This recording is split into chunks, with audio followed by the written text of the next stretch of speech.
Okay, start करते हैं physics. और फिजिक्स में हम लोग आज पढ़ेंगे प्रेशर। प्रेशर को हिंदी में कहते हैं दाब या दबाव। क्या कहते हैं?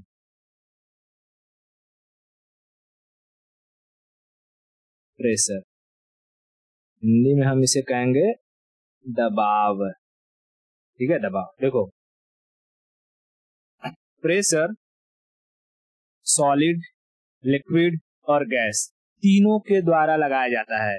यानी पहले मैं समझाऊंगा कि भाई प्रेशर क्या होता है, पहले इसको समझ लो कंसेप्ट। देखो, कोई सॉलिड चीज है तो वो भी प्रेशर लगाएगी, लिक्विड है वो भी प्रेशर लगाएगी, गैस है वो भी प्रेशर लगाएगी। ठीक है, अब प्रेशर कहते किसे हैं? तो प्रेशर का पहले फॉर्मूला समझो, P is equal to force per unit area. Force per unit area. Pressure का फॉर्मूला क्या होता है? Force per unit area. Force per unit area. लेकिन ये फोर्स परपेंडिकुलर होना चाहिए। कैसा होना चाहिए? परपेंडिकुलर होना चाहिए, यानी 90 डिग्री पर। 90 डिग्री पर लगाया गया फोर्स, किसी भी एरिया पर 90 डिग्री पर लगाया गया फोर्स प्रेशर कहलाता है। क्या कहलाता है? प्रेशर। जैसे अगर मैं कहूं ये अर्थ है, अर्थ, अर्थ पर अगर कोई इंसान खड़ा है, ठीक है, इंसान खड़ा है, ये 90 डिग्री, ये अर्थ का सरफेस और इसके बीच में, इसके पैर के बीच में जो एंगल बन रहा है वो 90 डिग्री का बन रहा है कि नहीं बन रहा है? और ये इतने एरिया पर फोर्स लगा रहा है, तो ये फोर्स क्या कहलाएगा? प्रेशर कहलाएगा। प्रेशर कहलाएगा। लेकिन जब ये चलने लगेगा, ये इंसान चलने लगेगा, ठीक है, जब ये इंसान चलने लगेगा तो अब इसका जो एंगल है, देखो ये चेंज हो रहा है, इसके सरफेस, ठीक है, इसके ये जो सरफेस है धरती का, धरती का, और इसका ये चलने का एंगल ये चेंज हो रहा है, 90 डिग्री से बढ़ रहा है। तब ये इस सिचुएशन में ये फोर्स फोर्स ही कहलाएगा, बल कहलाएगा, प्रेशर नहीं कहलाएगा। प्रेशर कब कहलाएगा? जब कोई फोर्स 90 डिग्री एंगल पर किसी पर्टिकुलर एरिया पर लगाया जाए, उस फोर्स को हम प्रेशर कहेंगे। Are you getting my point? हाँ, ठीक है। तो याद रखना, प्रेशर और फोर्स में फर्क क्या होता है? फोर्स किसी भी एंगल पर लगाया जाए कोई भी बल फोर्स ही कहलाएगा, लेकिन अगर वही फोर्स 90 डिग्री एंगल पर लग जाए तो प्रेशर बन जाता है। ठीक है, हाँ, प्रेशर को हम फोर्स ही कह सकते हैं भाई। बस फोर्स का ना एक पर्टिकुलर एंगल होना चाहिए उस फोर्स का। अगर जो फोर्स है वो 90 डिग्री पर लग रहा है तो प्रेशर है। समझ में आया क्या? हाँ, लेकिन 90 डिग्री से कम या ज्यादा है तो वो फोर्स कहलाएगा, वो प्रेशर नहीं कहलाएगा। ठीक है, जैसे अगर हम कोई ये बॉटल, पानी का बॉटल अपने सर पर रखें तो हमारे सर के सरफेस और पानी के बॉटल के बीच में एंगल क्या बनेगा? 90 डिग्री। तो ये जो पानी का बॉटल है ये हमारे ऊपर एक दबाव लगाएगा, तभी ना हमें वजन लगता है, भाई इतना तेज दबा रहा है, कहीं कहीं ले जाकर के हम लोग रख देते हैं उतार के, तो ये दबाव, यानी इसे हम प्रेशर कहेंगे। ऐसे ही गैस बाटला है, गैस बाटला को अगर हम अपने कंधे पर या सर पर उठाएंगे तो हमारे कंधे और गैस बाटला के बीच में जो एंगल बनेगा वो 90 डिग्री का होगा। ये क्या कहलाएगा?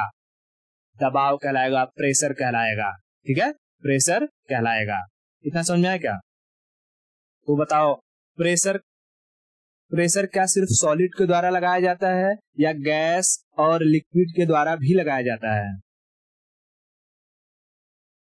तीनों के द्वारा, सॉलिड, लिक्विड, गैस, तीनों के द्वारा ही प्रेशर एक्सर्ट किया जाता है। प्रेशर एक्सर्ट किया जाता है। इतना क्लियर है? ओके, अब इस बात को समझो। जैसे मैं समझाता हूँ, ये प्रेशर है is equal to force per unit area. ठीक है, बताओ प्रेशर का रिलेशन फोर्स के साथ कैसा है? डायरेक्ट रिलेशन है या inverse relation? Directly proportional to force. ठीक है, यानी अगर हम कहीं पर फोर्स बढ़ाएंगे तो प्रेशर भी बढ़ेगा, फोर्स बढ़ाएंगे तो प्रेशर भी बढ़ेगा, और फोर्स घटाएंगे तो प्रेशर भी घटेगा, है ना।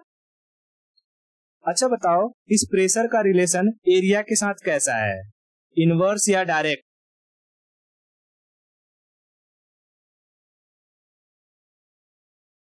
इनवर्स रिलेशन है, इनवर्स रिलेशन है। यानी अगर किसी जगह का पर्टिकुलर एरिया की अगर हम बात करें, एरिया अगर घटेगी तो फोर्स बढ़ेगा, और एरिया अगर बढ़ेगा तो फोर्स घटेगा, है ना। उल्टा रिलेशन है फोर्स एरिया और प्रेशर के बीच में, एरिया और प्रेशर के बीच में उल्टा रिलेशन है कि नहीं है? है, ठीक है, इतना क्लियर है। देखो, प्रेशर के साथ हमने देखा कि भाई प्रेशर जो है एरिया की इनवर्सली प्रोपोर्शनल है। अब सपोज कर, इसको एक्सपेरिमेंटली कैसे तू करेगी कि भाई अगर हमें कहीं पर प्रेशर ज्यादा लगाना है तो हम क्या कर सकते हैं, क्या हम फोर्स को बढ़ाएं या एरिया को घटा दें? एरिया को कर देंगे तो हमें कम फोर्स में ही ज्यादा प्रेशर देखने को मिल जाएगा, है ना, और हमारा काम आसानी से हो जाएगा। जैसे अगर कोई इंसान है, ठीक है, कोई इंसान है, देखो इसको अगर पीटना है तो पहले अगर हम अपने पूरे पंजे को खोल कर मारेंगे इसको, तो हमारे पंजे का एरिया ज्यादा है, इसको चोट लगेगी, ठीक है। लेकिन अगर हम पूरा अपना मुट्ठा बंद कर ले और एक उंगली खाली बाहर ऐसे निकाल ले, उंगली मतलब ऐसा घुमा करके, और उससे अगर मारे तो बताओ पंजे से मारेंगे उससे ज्यादा चोट लगेगा या एक उंगली अंदर घुसा के मारेंगे उससे ज्यादा चोट लगेगा? है ना, एक उंगली, कभी कभी लोग रहते हैं ना ऐसा मुक्का बना करके एकदम कोरारा जो रहता है उससे मारते हैं और आदमी बैठ जाता है ऐसे घूमते घूमते, है कि नहीं? क्यों ज्यादा चोट लगा, क्यों ज्यादा चोट लगा?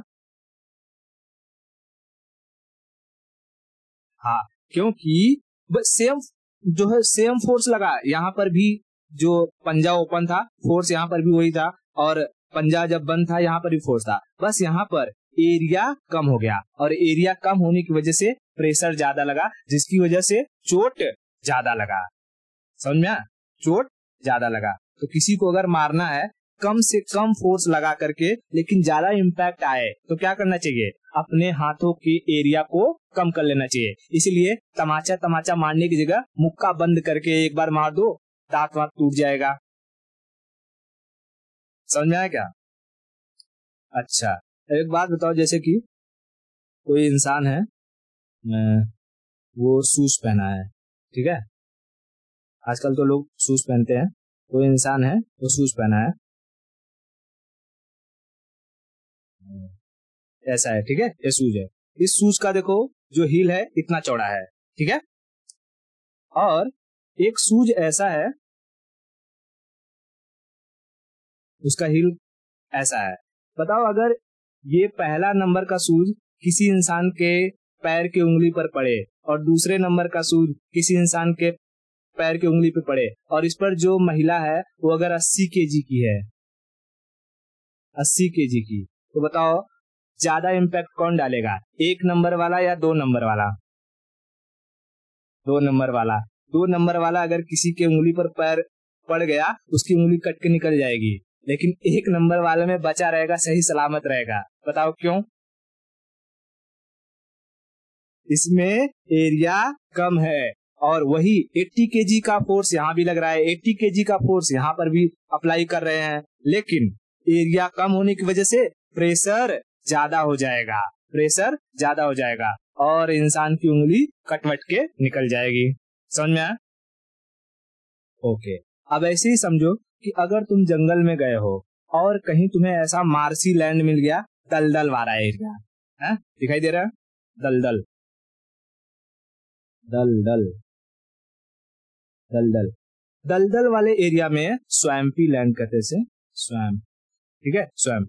अब इसमें अगर तुम डूब रही हो, लोग पोत रहे हैं, डूब रही है अगर, तो डूबते टाइम इसमें क्या होता है कि अगर हम अपने हाथ पैर को सिकोड़ लेंगे, जैसे ऐसे है अंदर, ठीक है, थोड़ा बना देता हूँ। अगर हम इसको ऐसे कर लेते हैं, पैर हाथ को भी ऐसे कर लेंगे, तो हमारे हाथ पैर का एरिया कम हो जाएगा और हम लोग अंदर और तेजी से डूबते जाएंगे, है ना। लेकिन ऐसी सिचुएशन में अगर हम ये करें कि भाई अपना पैर भी खोल दो ऐसे और हाथ भी ऐसे से खोल दो, तो हमारे हाथ पैर का एरिया क्या हो गया, ज्यादा हो गया, प्रेशर कम लगेगा और हम लोग धीरे धीरे डूबेंगे। समझ में आ रहा है क्या। तो हमें 1 नंबर और 2 नंबर में से किसमें ज्यादा टाइम पीरियड मिल जाएगा, ज्यादा टाइम पीरियड मिल जाएगा 2 नंबर में। यानी हो सकता है कि 2 नंबर में हम धीरे धीरे डूब रहे हो और कोई हमें देख ले आकर के रस्सी वगैरह फेंक के बचा दे। लेकिन हम अगर ये करने की कोशिश करें कि हम जितना भी छटपटाएंगे, अपना हाथ पैर मारेंगे, उतना ही तेजी से हमारा प्रेशर बढ़ते जाएगा और जब प्रेशर बढ़ते जाएगा तो हम तेजी से अंदर धंसते जाएंगे। इसीलिए क्या करना चाहिए, अपने हाथ पैर को खोल करके आराम से लेट जाओ, तुम धीरे धीरे धीरे धीरे अंदर डूबोगे, ठीक है। और अगर इससे बाहर निकलना है तो धीरे धीरे कदम बढ़ाना चाहिए। पहले एक हाथ फेंको, उसको आराम से, फिर दूसरा हाथ फेंको, फिर एक पैर बढ़ाओ, फिर दूसरा पैर बढ़ाओ और धीरे धीरे लेटे लेटे लेटे लेटे तुम उस दलदल से क्या हो सकते हो, बाहर निकल सकते हो। समझ में आया क्या। हाँ, ये देखो, ये अपना पैर को क्या कर रही है, सिकोड़ रही है। ये डूबेगी जल्दी से या धीरे धीरे डूबेगी, जल्दी डूबेगी। इसको फिजिक्स पढ़ाने की जरूरत है, समझा। ओके, तो प्रेशर कैसे काम करता है ये चीज क्लियर हो गया। ओके, अब देखो हम समझते हैं कि कितने तरीके के प्रेशर हमारे ऊपर लगते हैं, ठीक है। कितने तरीके के प्रेशर हम जिंदगी में अपने देखते हैं। पहला हम देखते हैं कि हमारे ऊपर एनवायरमेंटल प्रेशर लगता है। एनवायरमेंटल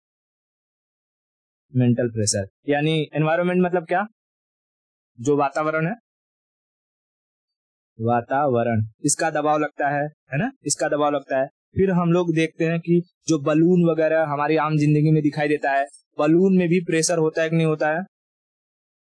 बलून में भी प्रेशर होता है, तो बलून के प्रेशर के बारे में पूछता है कभी कभी। उसके बाद जो पानी के बुलबुले होते हैं, बबल्स, इनका भी अपना एक प्रेशर होता है ना, इनके बारे में भी सवाल पूछता है। समझ आ रहा है क्या। उसके बाद हमने देखा कि भाई जो लिक्विड होता है, जैसे पानी है, कहीं पानी खुद में एक प्रेशर लगाता है। समुन्द्र वगैरह में जाओ, जितनी गहराई में जाएंगे हमारे ऊपर उतना ही अधिक प्रेशर लगते रहता है। तो समुन्द्र का भी प्रेशर हमारे ऊपर अप्लाई होता है, पानी का प्रेशर, है ना। समझ में आ रहा है क्या। हाँ, तो पहले हम एक एक को समझते हैं कि अच्छा इनमें क्या कंसेप्ट है, किस तरीके से ये प्रेशर होता है और इसको कैसे मेजर करते हैं, ठीक है। तो पहले हम चलते हैं, समझते हैं एनवायरमेंटल प्रेशर के बारे में। एनवायरमेंटल प्रेशर की बात अगर हम करें तो इंसान जब से जन्म लेता है तब से उसे प्रेशर सहने की आदत होती है। जैसे हमारा अर्थ है, अर्थ के ऊपर हमें कई सारी गैसों के लेयर देखने को मिल जाते हैं, है ना। जैसे ट्रोपोस्फेयर, स्ट्रेटोस्फेयर, फिर उसके बाद आता है मेसोस्फेयर, फिर थर्मोस्फेयर, आयनोस्फेयर, एक्सोस्फेयर, है ना। ये कई सारे लेयर मिलते हैं अलग अलग लेवल पर। 14 किलोमीटर से शुरू होकर के जो है 10,000 किलोमीटर की ऊंचाई तक हमें गैसों का जो है दबाव देखने को मिलता है। अच्छा बताओ, सबसे लोवेस्ट पर सबसे भारी गैस होगी या सबसे हल्की गैस होगी।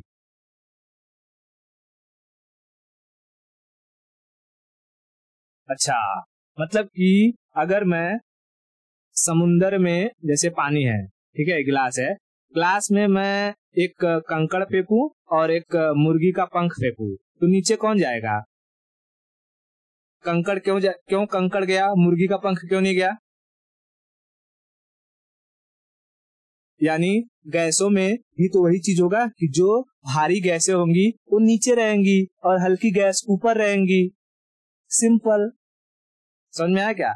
तो जितने भी भारी भारी गैसें रहेंगी, भारी भारी गैसें, वो कहाँ पर पाई जाएंगी, नीचे की साइड, सबसे नीचे वाले लेवल पर, ट्रोपोस्फेयर में, ठीक है। इसीलिए किसी भी विमान को, यानी जब ये होता है हमारा जहाज होता है, ठीक है, जहाज जब धरती से उड़ता है तो उसे यही पहला लेयर क्रॉस करने में सबसे ज्यादा मुश्किल होती है। जब ये पहला लेयर को क्रॉस करती है तो क्या होता है, एक झटका सा महसूस होता है, टर्बुलेंस होता है ना। झटके को क्या कहते हैं, टर्बुलेंस कहते हैं। जैसे ही ये इस लेयर को क्रॉस कर लेगी, ये चली जाएगी स्ट्रेटोस्फेयर में। इसको हम कहते हैं समताप मंडल, समताप मंडल। यानी यहाँ पर टेम्परेचर वगैरह एक समान रहता है, बहुत ज्यादा हैवी गैसें नहीं रहती हैं, यहाँ पर बहुत तेजी से आंधी तूफान नहीं चलते रहता है। ठीक है, ओके। अब देखो, जब आदमी इंसान यहाँ धरती पर रहता है तो उसके ऊपर इतनी हवाओं का दबाव रहता है, लेकिन जैसे ही ये एक लेयर को क्रॉस करके ऊपर जाएगा, उसके ऊपर हवाओं का लेयर कम हो जाएगा, दबाव कम होने लगेगा, है ना। जब हमारे ऊपर जब दबाव रहता है, देखो इस बात को ध्यान से समझना, जैसे ये है मिस्टर, इनके ऊपर जो है दबाव है, किसका, गैसों का, और उस दबाव को न्यूट्रलाइज करता है कौन, इनका हार्ट, है ना। इनका हार्ट न्यूट्रलाइज करता है, कैसे, बीट करके 72 टाइम्स पर मिनट बीट करता है, और वही हमारे अंदर बाहर पूरे शरीर में क्या करता है, ब्लड को फ्लो करवाता है ना। हम पर जितना अधिक प्रेशर लगेगा, हमारा हार्ट बीट उतना तेजी से बीट करता रहेगा। तो ऊपर से ये हैवी गैसों का प्रेशर है, उसे न्यूट्रलाइज कर रहा है हमारा हार्ट। और जैसे ही हम इन गैसों को छोड़ करके ऊपर जाते हैं, गैसों का प्रेशर हो जाता है कम, लेकिन हमारा हार्ट बीट उतना ही तेजी से बीट करते रहता है, ब्लड को फ्लो करवाते रहता है। तो कभी कभी जिस इंसान को एक्सपीरियंस नहीं होता है, वो जब विमान में, एरोप्लेन में ऊपर बैठ करके जाता है, तो हो सकता है उसके नाक से ब्लड आने लगे, या हमारे जो आंख वगैरह होती है, ऑर्गन्स, वो शरीर से बाहर आने की कोशिश करने लगती हैं। क्यों, क्योंकि उसके अंदर की जो नसें होती हैं, नसें वो पतली होती हैं आंखों के, और वहां पर ब्लड जो रहता है वो गैसों के प्रेशर कम होने की वजह से बाहर आने की कोशिश करता है। इसकी वजह से उस नसों में टेंशन क्रिएट हो जाता है और हमारी आंख दर्द देने लगता है, कभी कभी हमारा कान दर्द देने लगता है। समझ में आ रहा है क्यों होता है ये सब? ये एनवायरमेंट का जो प्रेशर है कम होने की वजह से। ठीक है, एनवायरमेंट का प्रेशर अगर कम हो जाता है तो हमें आंखों का दर्द, कान का दर्द, वोमिटिंग कभी कभी हो जाता है, या नाक से हमारे ब्लड आने लगता है। इतना चीज क्लियर हुआ क्या? तो एनवायरमेंट का प्रेशर किस तरीके से काम करता है ये समझ में आया? बताओ, हम एनवायरमेंट में जैसे जैसे ऊपर बढ़ते जाएंगे, प्रेशर बढ़ेगा या घटेगा? प्रेशर घटेगा। और जैसे जैसे नीचे आएंगे, प्रेशर बढ़ेगा। ठीक है, एनवायरमेंट के इस प्रेशर को मेजर करने के लिए हम लोग बैरोमीटर का इस्तेमाल करते हैं। इसका इस्तेमाल करते हैं बैरोमीटर के इस्तेमाल से हम लोग कितनी हाइट पर जहाज गई है उसके बारे में भी पता लगा सकते हैं। इस बैरोमीटर में भरा होता है मर्क्यूरी यानी पारा। ठीक है, पारा भरा होता है। अब जैसे ही देखो, ये हमारा अर्थ है, अर्थ पर जब नॉर्मल प्रेशर रहेगा तो बैरोमीटर अपने एक पर्टिकुलर पॉइंट पर रुका रहेगा, लेकिन जब आसपास की हवाएं कम होने लगेंगी, यानी प्रेशर यहाँ घटने लगेगा, तो बैरोमीटर बहुत तेजी से नीचे जाने लगेगा। अगर बैरोमीटर का पारा बहुत तेजी से नीचे जा रहा है तो इसका मतलब वो कह रहा है कि यहाँ पर तूफान आने वाला है, आंधी तूफान आने वाला है। बैरोमीटर का पारा अगर बहुत तेजी से नीचे गया तो किसका इंडिकेशन होता है? तूफान का। लेकिन बैरोमीटर का पारा अगर धीरे धीरे नीचे जा रहा है, इसका मतलब बारिश आने वाली है। समझ आ रहा है? क्योंकि बारिश आने से पहले पहले मौसम बनता है ना धीरे धीरे। जिस एरिया में बहुत गर्मी होगी वहां की हवाएं पानी के साथ मिलकर के ऊपर उठेंगी, धीरे धीरे ऊपर जाकर के बादल बनाएंगी, और बादल बनाने के बाद फिर बारिश होने लगेगा। लेकिन आंधी तूफान में हम देखते हैं अचानक से हवा आती है और पूरे चीज को उड़ा करके लेकर चली जाती है। समझ में आया क्या इतना?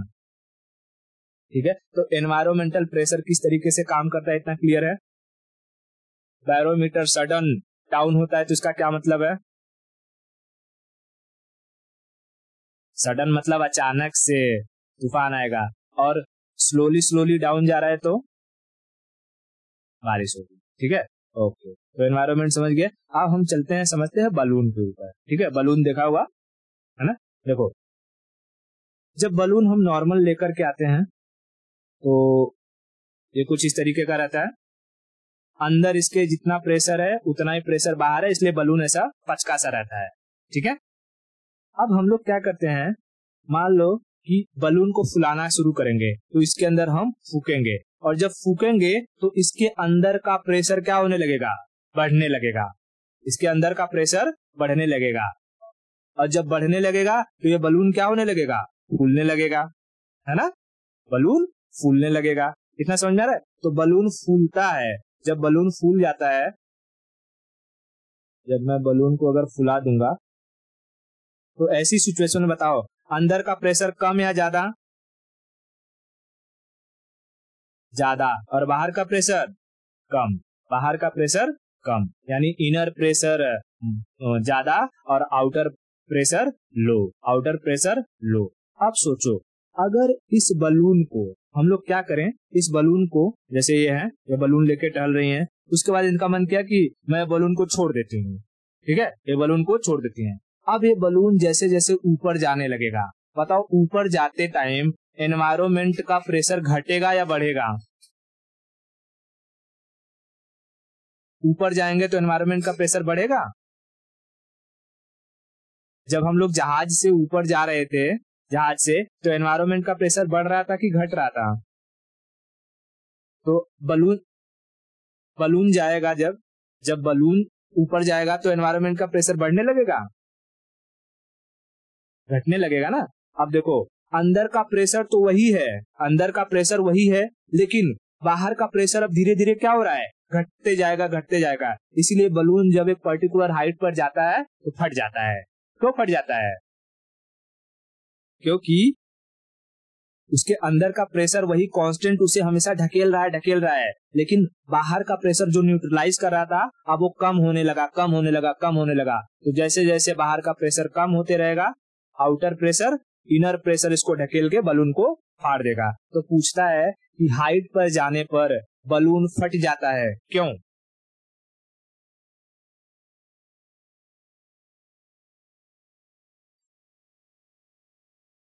बाहर का क्या हो रहा है,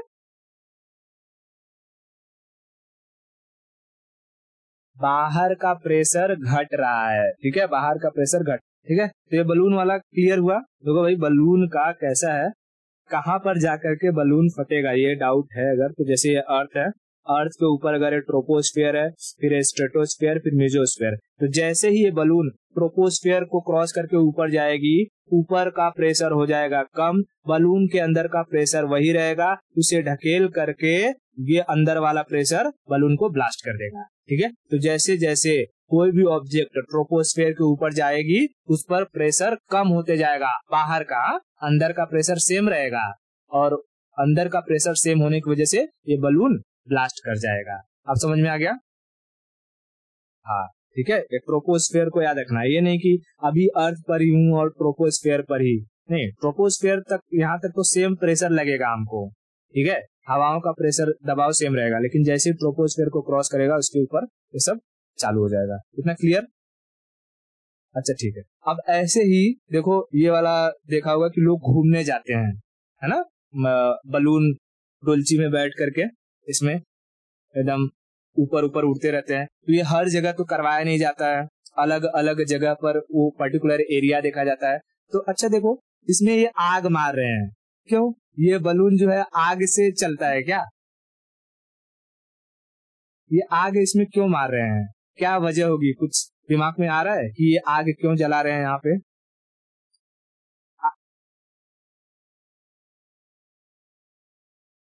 हीट दे रहे होंगे तो प्रेशर, किस पर प्रेशर लगेगा, बल आग से अच्छा बलून पर प्रेशर लगेगा, और बलून ऊपर जाएगा, ऐसा। अच्छा ठीक है, एक बात बताओ, हमने ज्योग्राफी में एक कंसेप्ट बड़े अच्छे से पढ़ा था कि इक्वेटर पर सूरज की रोशनी बहुत तेज पड़ती है, तो इक्वेटर के आसपास की हवाएं गर्म होके कहाँ उड़ जाती हैं, ऊपर, है ना। यानी अगर हवाओं को गर्म कर दिया जाए तो हल्की हो जाएंगी और हल्की होकर ऊपर की साइड भागेंगी। तो ये जो बलून है, इस बलून में क्या किया जा रहा है भाई, हवा तो यहाँ पर है ही, बस उसी हवा को गर्म कर दे रहे हैं। और जब गर्म कर देंगे तो गरम गरम हवा भर जाएगी इसमें, और ये हवा ऊपर की साइड जाने की कोशिश करेगी, क्योंकि ये बलून में इतना बड़ा बलून है, उसके अंदर भरा हुआ है, ये बलून को भी लेकर के उड़ने लगती हैं।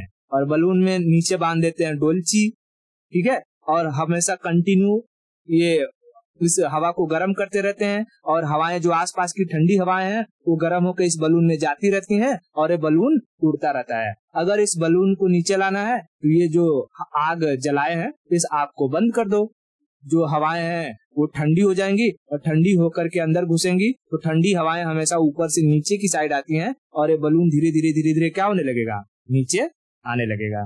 सिंपल मैकेनिज्म,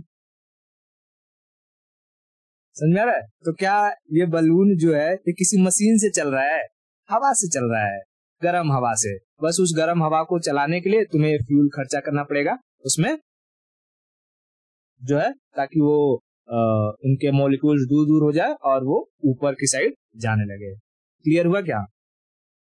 तो बलून का कंसेप्ट क्लियर है? बताओ, जब बलून जो फुलाया जाता है उसके अंदर का प्रेशर बाहर के प्रेशर से ज्यादा होता है या कम होता है? ज्यादा होता है, इसलिए फूलता है। अच्छा, बलून हाइट पर जाने के बाद फट क्यों जाता है? उसके आउटर प्रेशर कम हो जाता है और बाहर का प्रेशर, अंदर का प्रेशर सेम टू सेम रहता है, जिसकी वजह से वो फट जाता है। अब देखो, ऐसे ही जो पानी वगैरह होते हैं ना, पानी में अगर बॉटल का, ये पेप्सी वगैरह का बॉटल रहता है, कोई भी हम पानी भरते हैं तो पानी में छोटे छोटे बबल्स बन जाते हैं, बुलबुले। ये बुलबुले बनते हैं क्यों? क्योंकि इनके अंदर भी हवा भर जाती है, हवा, और अंदर की हवा ढकेलती रहती है इसके लेयर को, ठीक है, ढकेलती रहती है।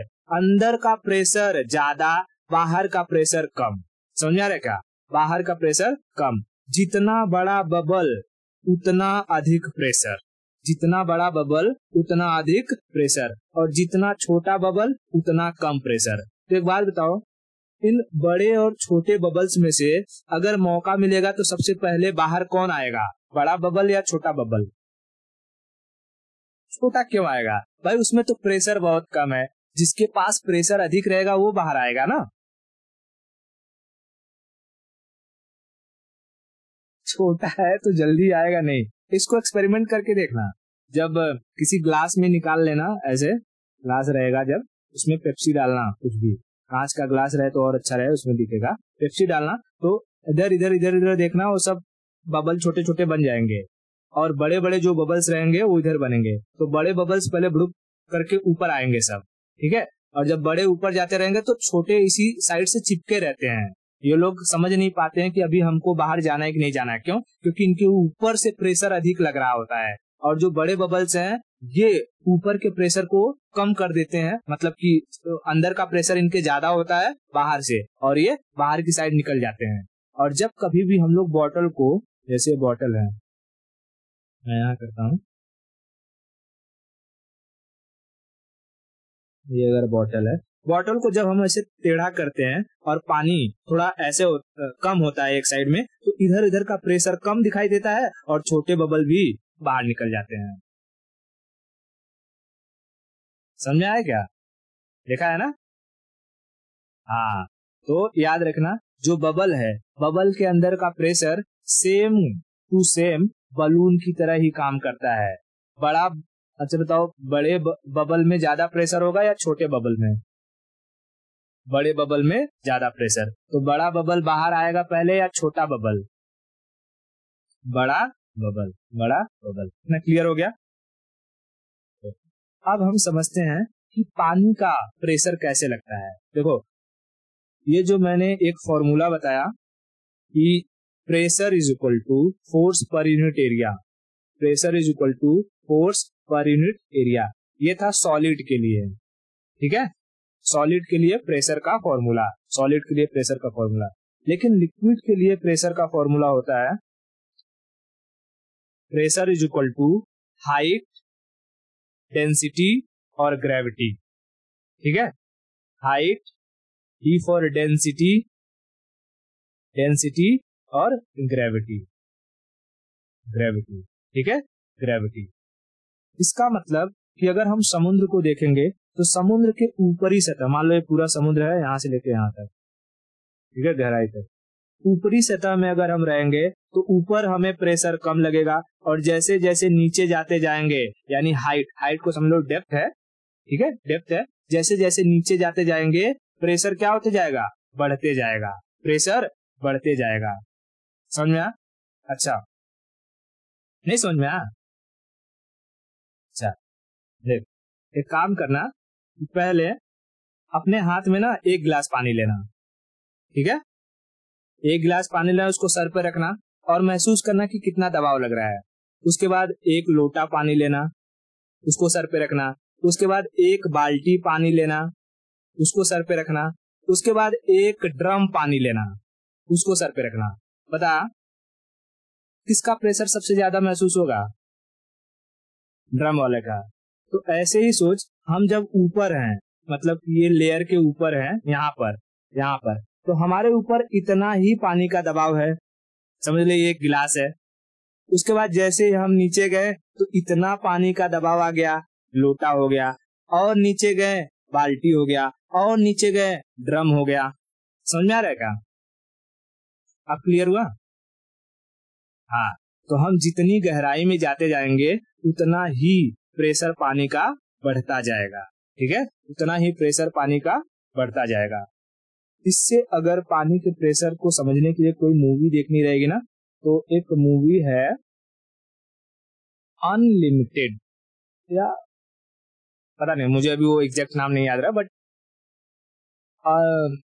No limit, sorry, no limit, no limit, ये मूवी है, हॉलीवुड की है, उसको देखना। उसमें डाइवर्स होते हैं, वो लोग 172 मीटर, 180 मीटर पानी के अंदर जाते हैं, और कैसे लोगों की मौत हो जाती है प्रेशर की वजह से, ठीक है, वो बहुत अच्छे से उसमें समझ में आएगा। लेकिन अगर ये फिजिक्स का कंसेप्ट क्लियर रहेगा तो भी वो मूवी समझ में आएगी यहाँ क्या हो रहा है, ठीक है। तो देखो, हम जैसे जैसे समुद्र में अंदर जाते रहते हैं, ऊपर प्रेशर बढ़ते जाता है, बढ़ते जाता है, बढ़ते जाता है, ठीक है। तो अब समुद्र के तल को ना कहते हैं बीनीथ, क्या कहते हैं? बीनीथ, बीनीथ, ठीक है, नीतल, अगर हम एक तरीके से कहते हैं नीतल, बीनीथ। तो इस बीनीथ में रहने वाले जीवों को कहते हैं बैंथिक, बैंथिक एनिमल्स, एनिमल्स। अब देखो, ये जो बड़े बड़े जो वेल्स वगैरह होती हैं, शार्क वगैरह होती हैं, ये समुद्र की बहुत गहराइयों में रहती हैं। इनके ऊपर हजारों लाखों टन के पानी का प्रेशर रहता है। तो इसके पानी को न्यूट्रलाइज करने के लिए इनका हार्ट बीट बहुत तेजी से क्या करता है? बीट करता है, ताकि इस प्रेशर को क्या कर सके? न्यूट्रलाइज कर सके। जैसे हमारे ऊपर लगने वाले एनवायरमेंटल प्रेशर को न्यूट्रलाइज करने के लिए हमारा हार्ट बीट करता है ना, वैसे ही इनका हार्ट बीट करते रहता है। तो कभी भी याद रखना, पूछता है कि जब बड़ी मछलियां या समुद्र की गहराई में पाई जाने वाली मछलियां ऊपर आ जाती हैं तो उनका शरीर क्यों फट जाता है? तो कई बार न्यूज में सुना होगा तूने कि किसी किसी कोस्ट पर डॉल्फिन या व्हेल बाहर आ गई थी। डॉल्फिन तो बहुत गहराई में नहीं जाती, लेकिन व्हेल जो है किसी तरीके से बाहर आ गई थी और उसका शरीर एक्सप्लोड कर गया। या कई बार कहा जाता है कि अगर कोई व्हेल समुद्र के किनारे आ गया हो तो उसके पास नहीं जाना चाहिए, क्योंकि वो कभी भी फट सकती है। क्यों फटती है? क्योंकि जैसे जैसे ये लोग ऊपर आते हैं पानी का प्रेशर होने लगता है कम, और इनके शरीर का जो प्रेशर है वही अंदर से कंटिन्यू बना रहता है। समझा? तो जैसे बलून एनवायरमेंट को छोड़कर ऊपर जाता है तो फट जाता था, वैसे ही ये मछलियां जब इस पानी को छोड़ करके ऊपर आ जाती हैं तो इनका शरीर ब्लास्ट कर जाता है, और मर तो वैसे ही जाते हैं लेकिन इनका शरीर ब्लास्ट कर जाता है मरने के बाद भी। अब ऐसा नहीं कि 1 मिनट या 1 सेकंड के लिए आया तो जैसे ही ऊपर आएगी ब्लास्ट कर जाएगा। तो समुद्र में देखती होगी कि कई बार जो वेल्स होती हैं ऊपर से डाइव करती हैं, अलग अलग तरीके की आवाज निकालती हैं। तब ऐसा नहीं भाई, कुछ टाइम लगता है फटने में, ठीक है, लेकिन फटने की वजह क्या रहती है कि इनका अंदर से जो प्रेशर है वो कांस्टेंट बना रहता है और बाहर का प्रेशर पानी का वो कम हो जाता है, इसकी वजह से ये फट जाते हैं। तो बता लिक्विड में प्रेशर का फॉर्मूला क्या है? HdG, HdG, HdG, ठीक है, HdG। H क्या है यहाँ पर? हाइट, D डेंसिटी और G ग्रेविटी। ग्रेविटी इतना क्लियर हो गया? ओके, बहुत बढ़िया। देखो, अगर लिक्विड का ये वाला पोर्शन क्लियर हो गया हो तो इसको हम आज के लिए इतना रखते हैं और बाकी की स्टोरी हम नेक्स्ट लेक्चर में करेंगे, ठीक है।